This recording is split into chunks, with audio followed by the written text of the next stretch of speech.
Gözlerin bir deniz, kayboldum içinde. Bir bakışın yeter, düşerim peşine. Söyle bana sevgilim, rüyam mısın gerçeğim?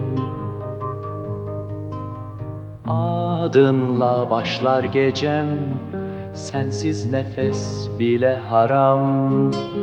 Kalbimde senle yanar, bir tek sen, hep sen olan. Her sabah adını fısıldarım rüzgara, belki gelir kulağına. Yıldızlara anlattım seni, onlar bile kıskandı beni. Adınla başlar gecem, sensiz nefes bile haram. Kalbimde senle yanar, bir tek sen, hep sen olan.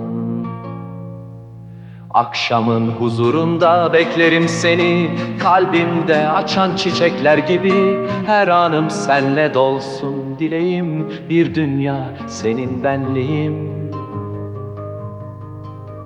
Adınla başlar gecem, sensiz nefes bile haram. Kalbimde senle yanar, bir tek sen, hep sen olan.